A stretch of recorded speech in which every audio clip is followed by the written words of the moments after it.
Welcome to the George FT TV YouTube channel, and today we discuss the forward line. What do we do? Who do we pick? McCrae's gone down. How much do we spend in the forward line? Hopefully not much, but we'll see. So we'll try and answer some of those questions. I'm not sure anyone's really figured it out, and we desperately need preseason games and round 0 to help us out, I think. So definitely don't have all the answers, but there's a bit we can discuss. And I think there's there's 3 picks that are pretty free that I think we should all pick, in my opinion. 2 definitely, the third one probably. And we'll go over that. So I've got the notepad out, just write a few names. We'll go through the forward line, write a few names that we're interested in, that we're watching, and go from there. So, yeah, it's an interesting year. Yeah, I've got notepad just, copying abs with that. So it's an interesting year with the forward line because you look at, like every year's different. You look at last year and the year before, there's always been clear value keeper forwards. The 2022, maybe not clear, but English people traded into, they got injured early. I think I started Dunkley, Butters, and Heaney, which were all fine. Butters was a bit up and down. He just kept copying knocks, and Heaney had like a down patch, but was like overall a good starting pick. And then Dunkley was Dunkley. So I think and then like the DPPs came in, we got Bond and Libra and stuff like that. So Zeeble as well Zeeble was forward that year. But anyway, it's not important. So we had lots of picks. And then last year was another level. It was the easiest forward line we've ever had. Rosie, Butters, Dunkley, Gordon, Taranto, Canelio. Zeeble was there to trade into as well. Flanders late, although it's a bit different. So you just pick the value keepers, and with all that value, it made it easier to cover the rest of the team and get rookies off earlier. Whereas this year, a lot of the guys that look like best 22s and like top 8, top 6 of their position, quite expensive. And in the forward line, we don't have this gift of all these value keepers. I believe we have one, which is Sam Flanders. So I think we should all pick him. So yeah, there's Flanders, but like in the forward line, there's not much else. But I guess McCrae will touch on it in a sec. But yeah, just go over sort of team update. I think I did a bit of research on Trezise, watched some footage, checked DFS. Looks pretty good. Apparently training in the 1, so we'll speak about that another time. Put Amon back in for now, and then added in Sardis. I can't remember if I had Petrarca or not, but without Oliver for a bit, I just love Petrarca. So, and I want to keep spamming Forza midfield with 2 Italians at M1 and M2.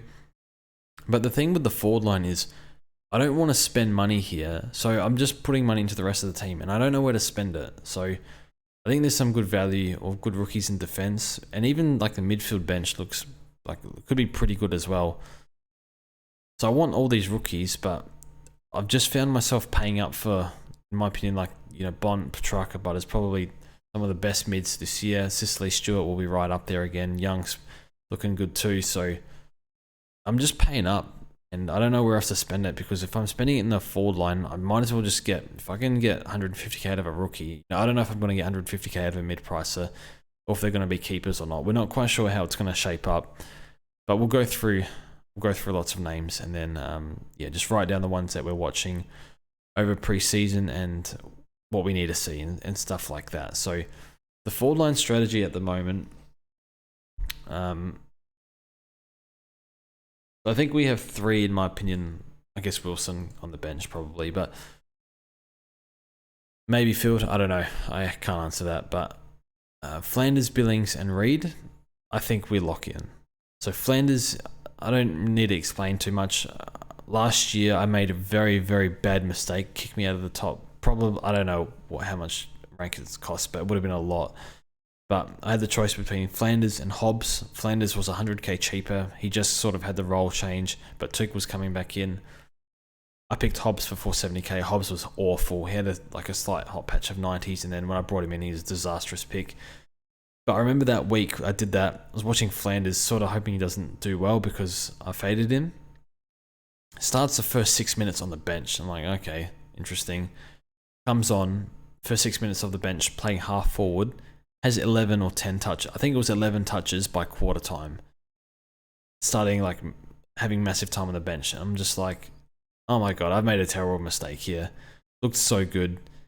And yeah, last round, scored 150 with 11% CBAs. He's just a magnet. And you look at the VFL numbers in previous years, you just see 150s everywhere. And yeah, he proved it at AFL level. Another big preseason. I think 5th year into the system now. You just, I can't see how this pick doesn't work. And for me, he's clear F1 above McCrae, in my opinion. And then you got Harley Reid, self-explanatory, halfback, whatever. Not going to waste time. I think we're just going to pick him. And then Jack Billings, I guess this is debatable whether it's a layup or not, but he's done 80 plus in the past, 85 plus in the past in bad roles. Sounds like he's having a good preseason. These desperately need good ball users or kicking inside 50, and that's Billings. So, as far as I'm aware, so yeah, 240k. I'll happily lock in Billings. 28 years old, so should be around his prime. So yeah.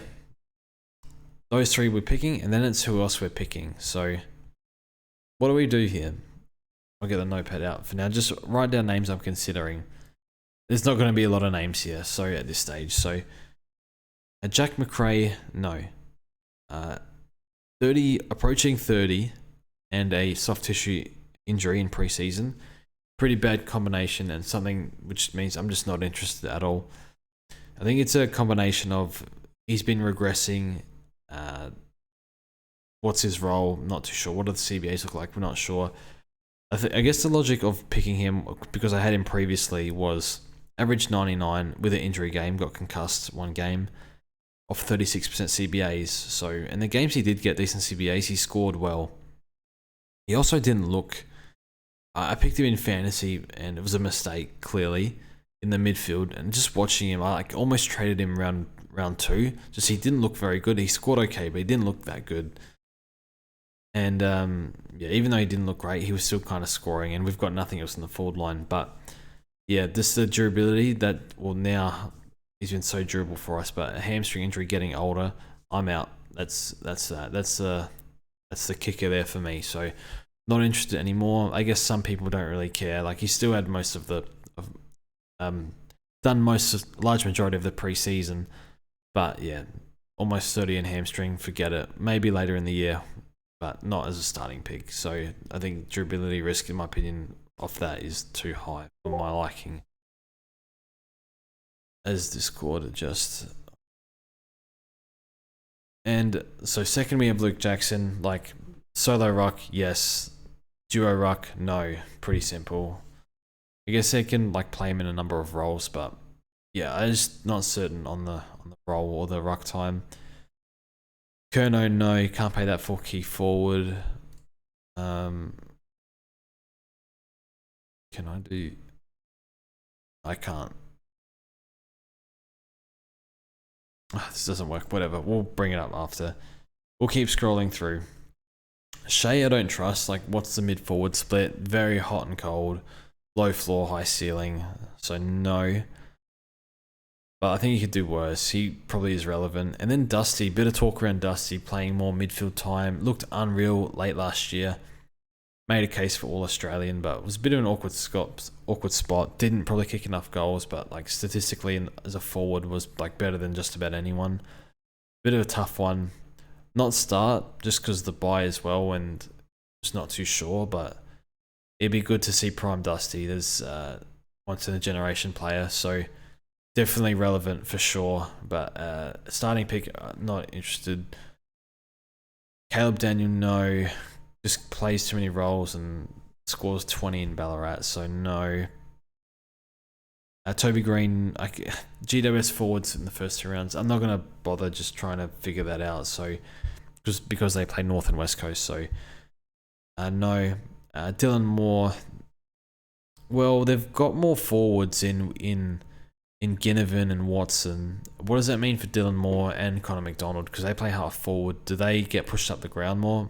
Not sure. A lot of competition for the Hawks midfield spots, and to me this looks like the role they want Dylan Moore in, so till I see otherwise I can't really go there. Tex, like, no, but yeah, good to watch. Isaac, like, watching Isaac over the years, or like Isaac Heaney, some games he just looks like he's injured, some, like, he just looks sore. Some games he doesn't, and you can usually tell in the first 5 minutes, so maybe later. They said a bit more mid-time for Heaney, he'd been training there, but like, it's just such bullshit at this point, but I definitely can see him getting a few CBAs here and there. Zorko's apparently feeling good, but what's his role? Jezza, yeah, Jezza's interesting because he went nuts early last year. Geelong looking good. This actually might not be the worst starting pick, to be honest, but key forward, just don't trust it. But remember, I think he was F1 for the first 6 weeks last year, something like that, maybe 4 weeks.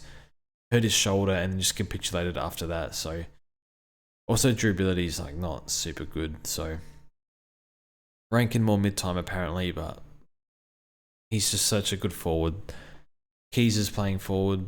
Baz out. And then Liam Baker. I'm not considering him, but some people are. And I think that's fine. I think Chris from Insider did the numbers, posted in our Discord. Said, I think he averaged 99 with whenever he got decent CBAs, which is pretty good. I watched a bit of match sim on Baker, and I thought when he rotated at half forward, he just stayed forward a lot instead of pushing up to stoppage. There were times where he did, there were times where he didn't. So I think there are times where he's just going to be genuine forward. So I'm not sure how good the role and how real the CBA role is. I think it is, like, he's going to get CBAs, but Baker's such a Mr. Fixer. I'm like not sure. Like, he could be like 70% one week, could be like 20% another week. That would not surprise me. I'm not too sure. Plus, as a buy, I think you could do worse than Baker, and he's better than a lot of options here. But I'm not sure. Hawkins is too old. Oh, Taylor Adams. Do we put him on the list? No, because I don't want him. So yeah, obviously Alice is looking pretty terrible at the moment, considering Flanders is already here. Yeah, Adams. So did the numbers with his CBA. So I think if he gets like 65, 60% CBAs, say 65, I think he averages low 90s, maybe 95. Just looking at last year's numbers, a 78% on, I think it was 39% CBAs. So if that, if that gets a bit of a decent bump, it should climb like 15 points or something. So, I don't know, man. Like, this is a weird acquisition. I know they need help in the midfield. Adams might, like, is he washed yet? I'm not too sure. So yeah, I don't know with Adams. Not only that, they got a lot of young mids like Sheldrick. I think they want to give time to, like, the young guys like Robottom, Warner, Gordon, Parker. Forget Mills when he comes back. It's ages away. So I'm sure I'm missing somebody. So yeah, we'll see. Not exactly sure. Definitely missing someone. But anyway, like Cordwell, didn't realize he was a forward. I don't know, like, I think he can play other roles, and they just have mids with a high ceiling, so he's a no for now. We keep scrolling. Rochelle, not going to put him on the list, but he's one that will score with CBAs, but what's his CBAs look like? He's an inconsistent footballer at this stage. I think it'll click eventually, just I'm not sure when, and I think I'd rather wait for it to click before jumping on. But he's an exciting one because he looked really good to open the year last year and then just sort of faded out. Was pretty much droppable the way he played, but I think he just tired. So once the fitness gets to an elite level, he'll be one for sure for us. No one on the list just yet. Ah, there he is. Okay, Connor. We're definitely considering Conor McDonald.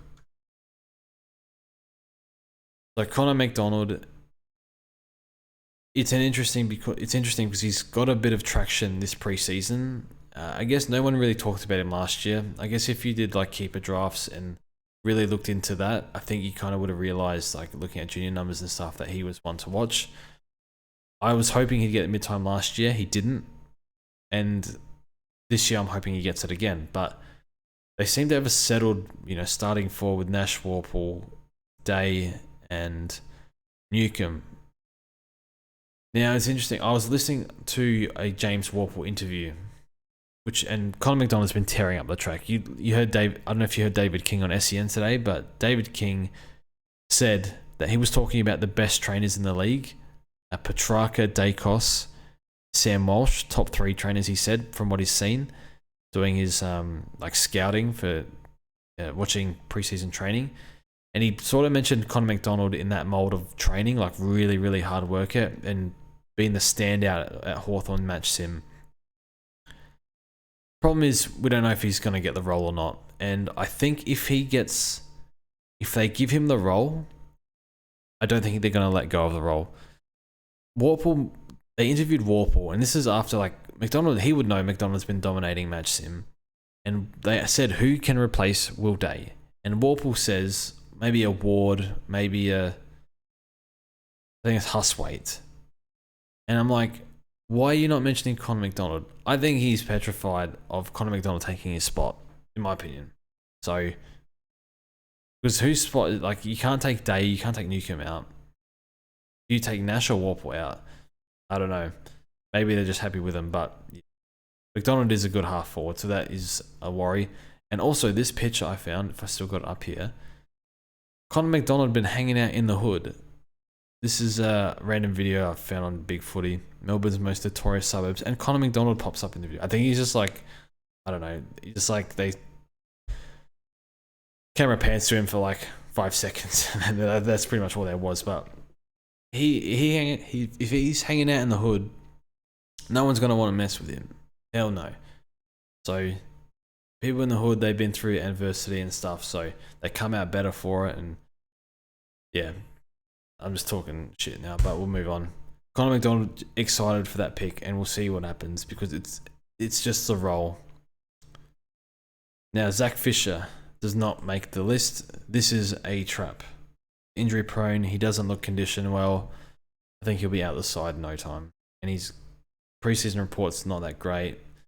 Lots of clangers, but the role might be golden. So that's one thing. So it's a no for Fisher. Can't believe Conor McDonald in the hood. What else we got? Jamara could explode. I know he's key forward, and I wouldn't consider him. But he's significant. I think he like puts 20 on this average. Not enough, but he's looking really good. Been one of the standouts at the Dogs training. Sports. Still looking for stuff and seeing nothing. Okay, Bailey Humphrey. It would take him, like, he has to be the 5th mid, basically. Like, how is he overtaking of the top 4, including Flanders, Ray Anderson, Took? So, yeah. 350k, 5th and line midfielder. I just think it's too hard of a task. So, it's a no, not considering. This is bad. This is why I don't want to spend much. I guess the sub 300 range. I'm going to put Power in here as a considering. By considering, I mean, like, I can see him in my team, but I think the chances of that are like under 5%. So from reading North training reports, Power's been tearing it up, been one of the best mids. I think stand out the past 2. We've seen good signs. He's had a few groin issues. I don't know what the excuse was last year. The CBAs were very low. Let's have a look at Power CBAs. I gotta stop putting my hand. Power, North. 24, it's nothing. What do you score in round 6? 8%. Oops, that's been my shopping history.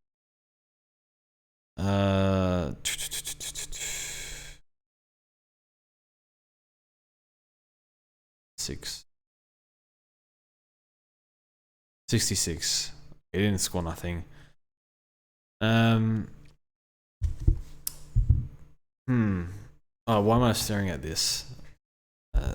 Lost concentration. So yeah, Tom Power. Just haven't seen enough at AFL level consistently. So we'll see. We'll see. Pedler, prime for a good year. I just don't think he can accumulate enough to be a good pick at this stage. Moving on.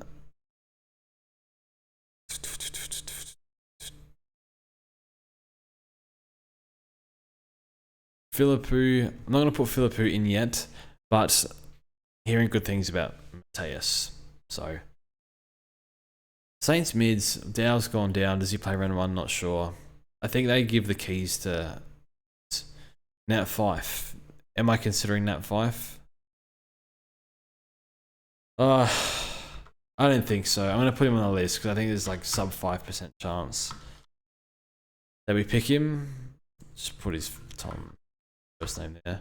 Nat Fife. I don't think I'll pick him. If he looks like unbelievable, then yeah, great. 28% of teams. The role is going to be good, it sounds like. Maybe like, I would expect 40% CBAs, 45, 50. I just think the durability risk is so high. And I don't think he looked that good, looked a bit slow. And my opinion on Fife is, I think they should not have signed him 2 years and just played. Now they got Young in there. Play those three, the young guys, and then the really young guys, the young Johnson, Erasmus. I would have played those five personally, and Fife, yeah, I don't think he's the answer for them, but he's Nat Fife, he's a legend, so lowly considering, but I dare say, I don't think he'll enter my team.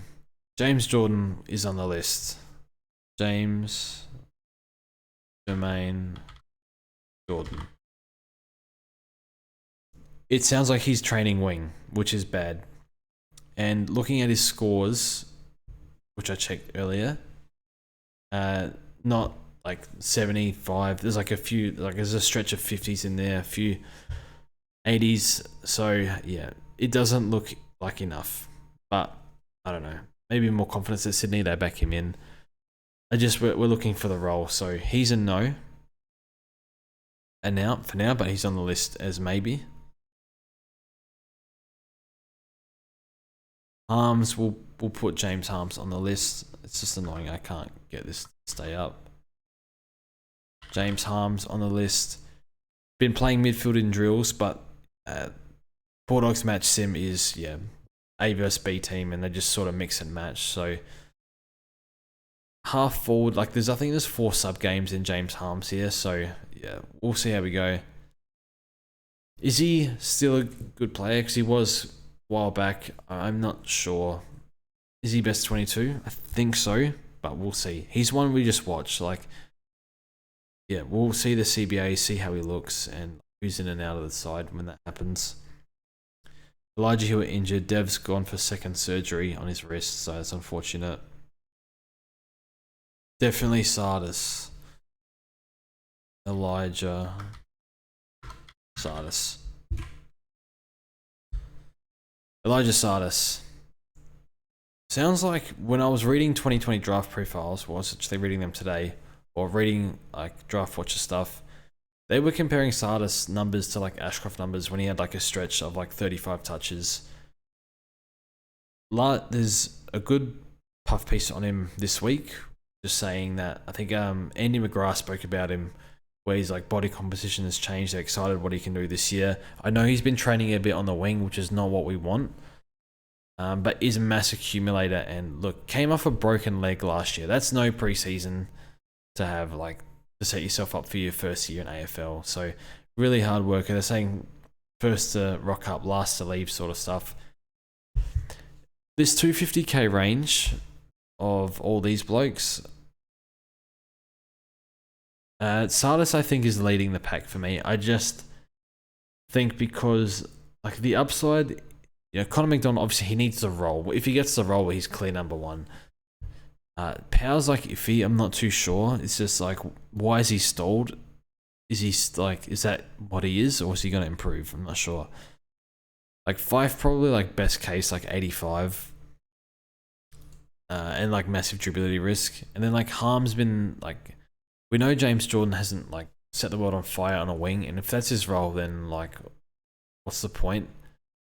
And then James Harms is like a bit unknown in terms of, yeah, like if he's any good or not. But like, I don't know like where the clear upside is if we know these roles. But if Sardis, you know, full preseason, you know, time on ground is going to go up. Average, what do you average? 55. Terrible time on ground. Like terrible CBAs. If he gets a bit of a CBA bump plus more time on ground, bit fitter, then there's definitely you know, there could be 20-point bump, maybe more, and we want more than that, but forward line's a disaster, so we got to figure out something.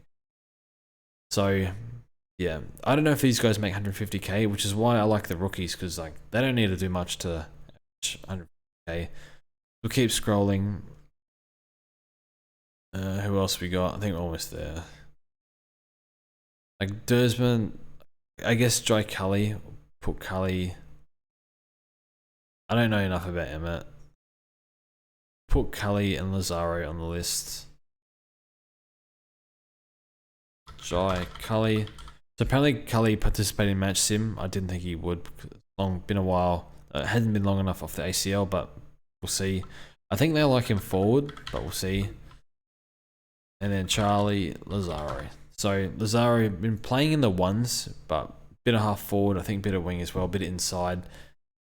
It sounds like he's like really hard worker and good accumulator, but maybe issues with like kicking and like fumbling and stuff.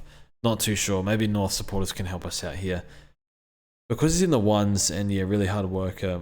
I think massive. I think maybe 110 in the VFL. So can score no problem. Put him there. Windsor, I honestly don't know anything. So I probably should research that.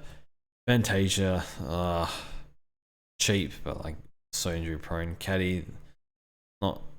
And then I guess Finn McCrae would be the last one of that price. So apart from rookies, why'd I click that? Finn McCrae. So this is the list that I'm looking at to fill the forward line. I know we did hear Alex Sexton and Jamie Elliott are being trialled at half back. I have no idea if that's going to work or not. We'll see. Don't think it will, but we'll see.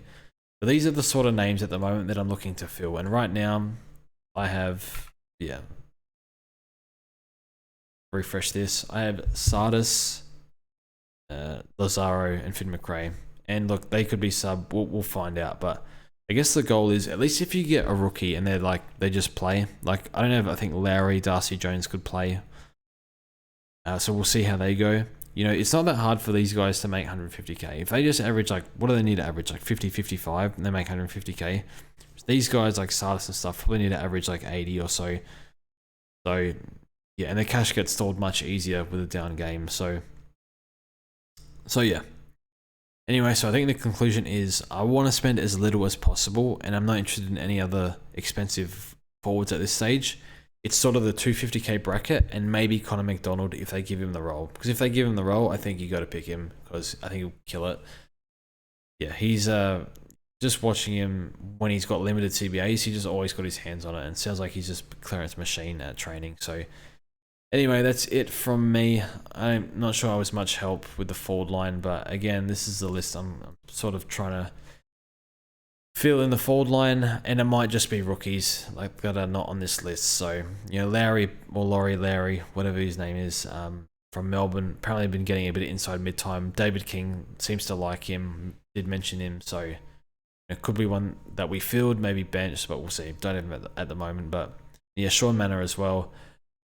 For conflicting reports, there was one report on Manor where he played in the A's, and then another one where he played on the B's in the same day. Maybe he just did both, but they're different reports. Could it be sub? I know the Geelong forward line is looking pretty good. You know, they got like Stingle, Myers, Close, stuff like that.